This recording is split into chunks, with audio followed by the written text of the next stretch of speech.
If he win, or Charlo, the winner, gonna be 3-time undisputed. That was Terence Crawford, and he wants to fight Canelo Alvarez, not at a catchweight, not at 158, but at 168 for Canelo's undisputed titles if he beats Jermell Charlo. But what prompted a Hall of Famer who's been world champion in 6 different divisions to say this about Canelo's chances against Terence Crawford? Terence Crawford is a master. He will make Canelo look like a child.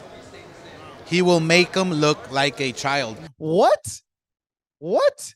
Makes him look like a child? He can't be the only one in boxing, right? Who thinks this, who shares this same sentiment that Terence Crawford can and will beat Canelo Alvarez if they fight, right? Yeah, if he plays it smart. You know, he has to play it smart, and he has to play it like Mayweather did. You know, Mayweather went in there against Canelo and basically outsmarted him. You know, you got to outsmart Canelo. That's Joel Diaz, esteemed boxing trainer who trained Timothy Bradley to a world title amongst other world champions. I'm Marcos Villegas. Welcome to Fight Up TV, powered by Stagefront VIP. And there's a growing consensus amongst boxing insiders, amongst trainers, that Terence Crawford can compete and move up 3 weight classes to beat Canelo Alvarez, that he is truly a special fighter and his talent can bridge the gap in weight classes. One man who believes that, whom you just heard from, is Oscar De La Hoya, as I recently caught up with him to talk about why he specifically feels that Terence Crawford is the man with the plan, with the skills, who's special enough to be able to do this monumental feat to move up 3 weight classes and potentially beat Canelo Alvarez for those undisputed titles if Canelo beats Jermell Charlo, as well as speaking to Oscar about the return of Virgil Ortiz, when we can expect him back in the ring, and what happened with the health scare that he had that forced his fight with Imantas Stanionis to be called off, what he thinks about Ryan Garcia hanging out with Floyd Mayweather, and when we could see the return of Ryan, and maybe if we can see a fight between Ryan and Teofimo Lopez, as well as the latest with Jaime Munguia, and if we see a fight with him versus David Benavidez or Berlanga. So without further delays, roll the tape. Here's my conversation with Oscar De La Hoya. Oscar sent a tweet out yesterday. Got a lot of ish to talk about with us in the media. Let's go get it going with some of the Golden Boy fighters. First off, Virgil, is he okay? What's the next thing for Virgil that's being scheduled? Look, Virgil's great. You know, everybody was worried about his health because health is first in this game, obviously. He's a hard worker. He's one of the hardest workers out there in the game, and you know, he was having complications with his health. That's the bottom line, and so you have to take a look at that very carefully. But look, he's ready to come back. It'll be his decision and his father's whether it's going to be 154 or 160. So yeah, we're ready to plan his next move, which we're thinking in December. Come back and get him back on track to win a world title in those divisions. So look, and like I said, Virgil is one of the top guys in boxing today. And you know, as long as he's staying healthy, as long as that he feels comfortable, we're gonna move him fast. Who are you looking for at those divisions, 54 and 60 for Virgil? Yeah, we're not sure yet. We're not sure yet. Eric from Golden Boy met with Virgil, his father, and his manager, and you know, we're gonna plan out a schedule. We're gonna plan out the future fights for him once I can sit down with Virgil and his team and his father, and just create a good plan for him for December and for next year. The latest now with Jaime Munguia, I know he switched over to, I believe, Freddie Roach. I was thinking we were going to get that Benavidez fight, but it looks Benavidez is going the route of Andrade. Could you give me an update on what's going on with Jaime? Well, yeah, I don't know what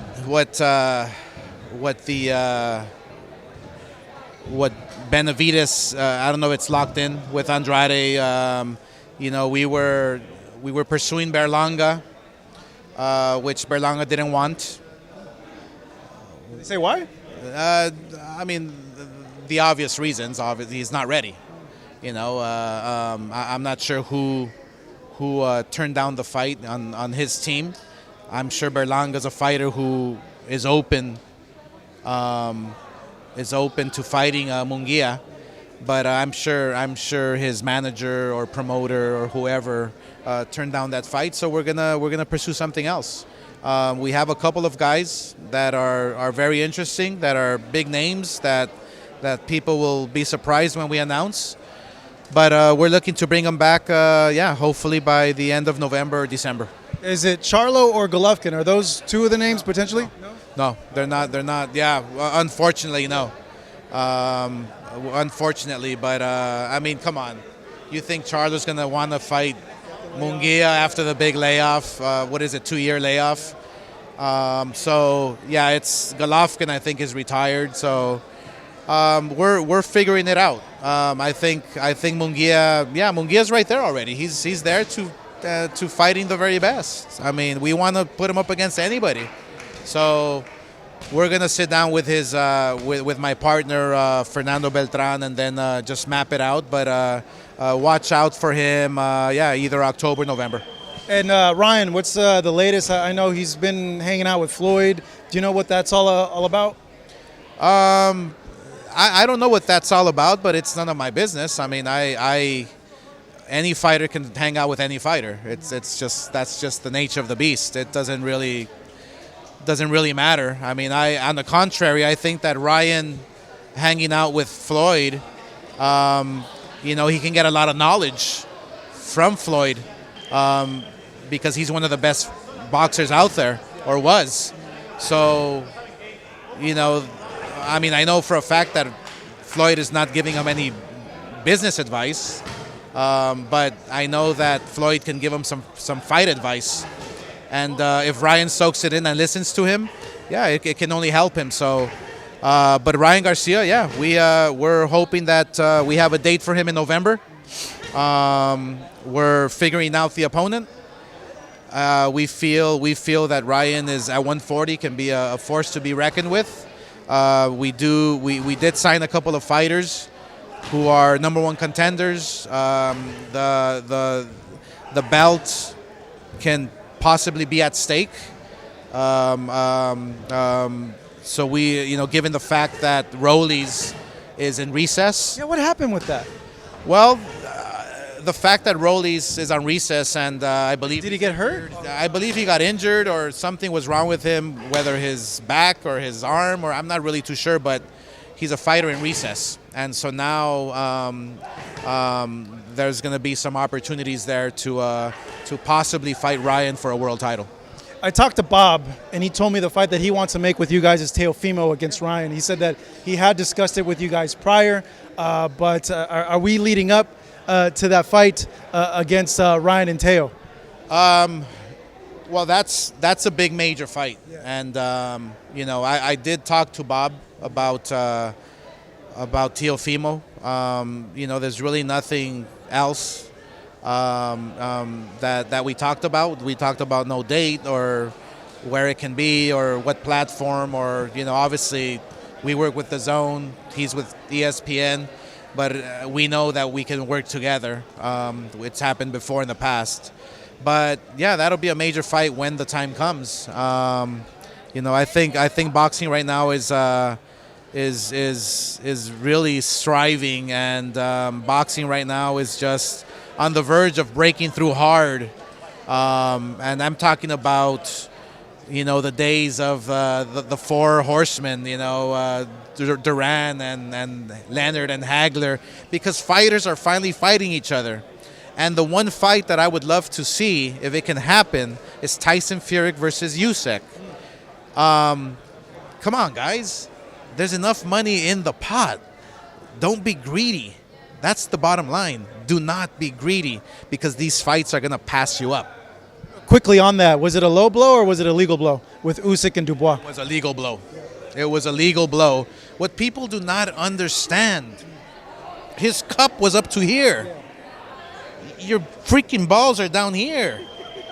You know? I mean, his punch came from the top. Yes, it was below the belt, but his belt was up to his freaking nipples. You know? So guys, think about that. Think about that. When he hit him right on the knee, right on the belly button, or maybe above it, because his cup was right here.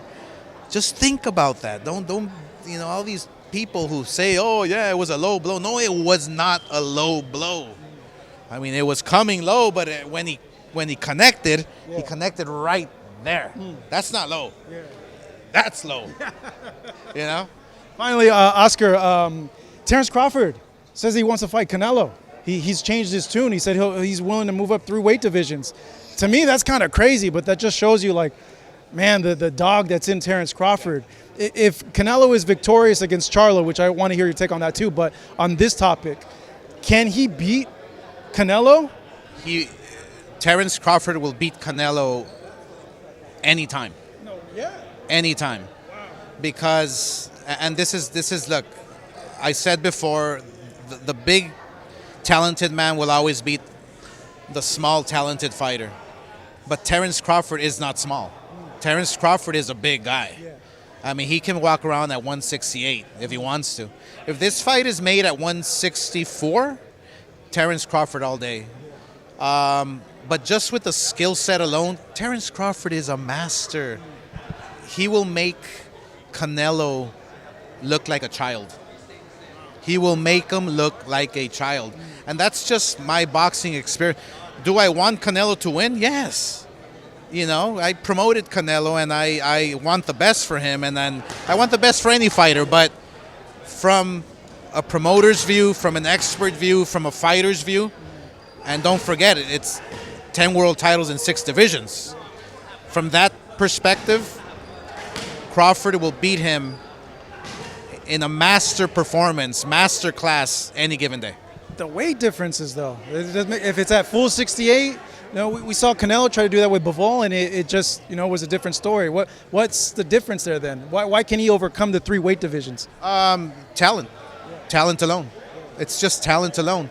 But Crawford is a big guy. Crawford is taller than Canelo. Crawford can bulk up to Canelo's size. But the difference is going to be the talent, the feet. Look at Canelo's footwork. He's walking on cement. Look at Crawford's footwork. He coordinates it with his upper body. His footwork, it's just incredible. He knows how to keep the distance. It'll be a no-brainer. If he does that, that's a crazy achievement. If Crawford can do that, but first of all, Canelo has Charlo to deal with, and so these are hypothetical matchups, right? But hypothetically, if he does that, if insane. He does that, it would be historical. Yeah. Big ups to Oscar De La Hoya for that interview. And let me ask you guys a question. Is Terence Crawford's talent, his footwork, and his IQ that special that he could bridge the gap in weight classes and be competitive and beat a Canelo Alvarez at 168? Or will the old adage ring true once more?